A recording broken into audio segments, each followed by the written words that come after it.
Pokemon is messed up.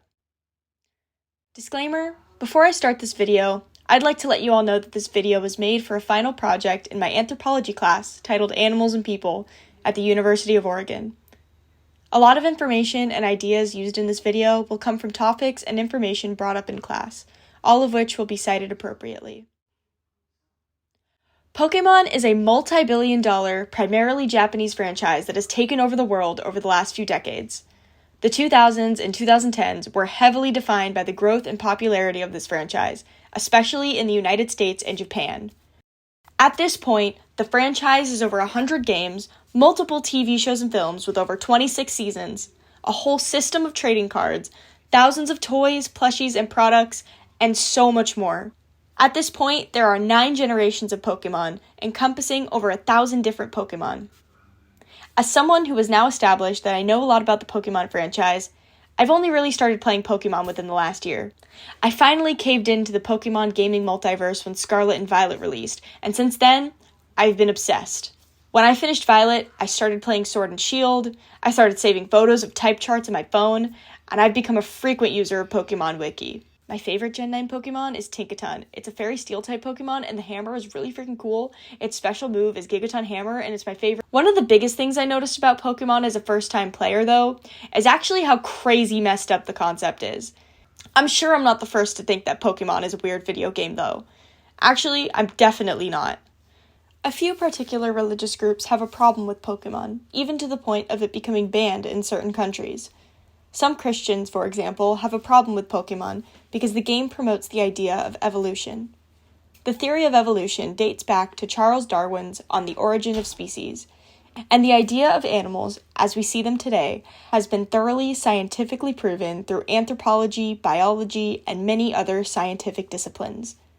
The problem that Christians have with evolution comes from their religious belief that all life on Earth was originally created thousands of years ago, as it looks and functions today.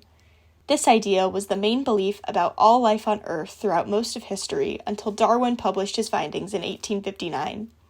This religious belief system also directly leads into the idea of human exceptionalism, which is the idea that humans are superior to non-human animals. The idea of human exceptionalism and speciesism definitely plays into the Pokemon universe. Making animals fight for you as the superior human being commanding these creatures, and certain animals and animal types being superior over others, completely plays into this idea.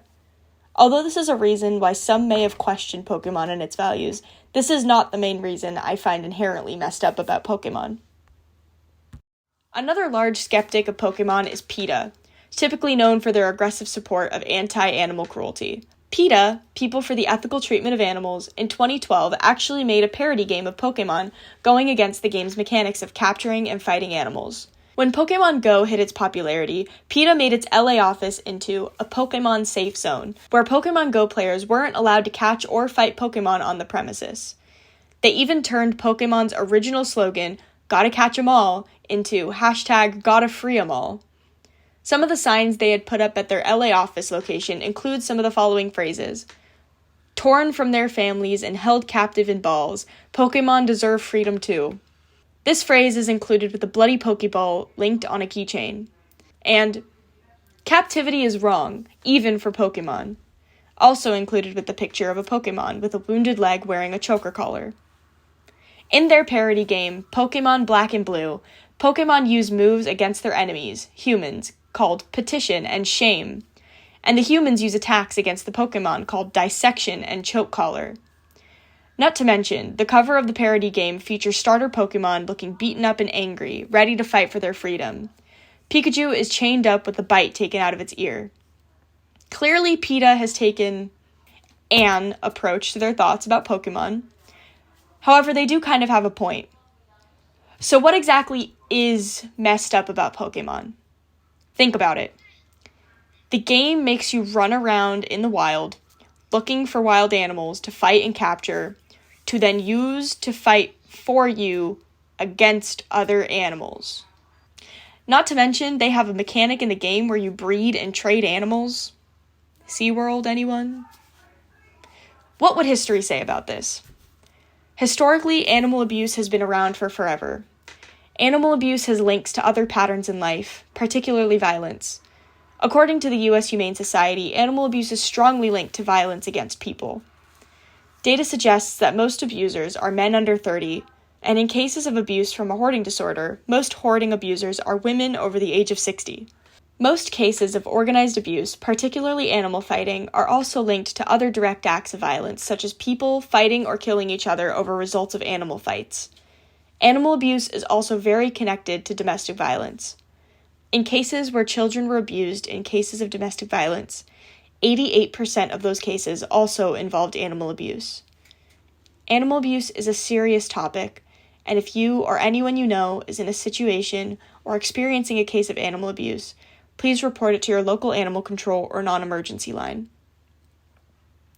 It is important to note that animal abuse is a serious topic, and it is unfair and impossible to compare situations of animal abuse and violence to Pokemon.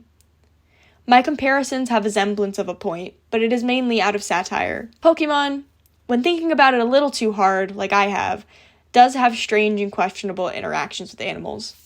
However, all of this is completely fictional and in the name of a game designed for all age groups.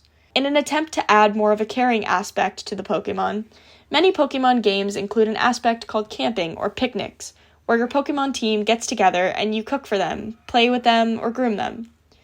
By taking part in this caring function of the game, the player gains a stronger bond with their Pokemon, and the Pokemon also gain XP to advance to the next level. Despite harsh comparisons, Pokemon is a fun and beloved game. Over the past nearly 30 years, Pokemon has been beloved by many across the world, of all age groups.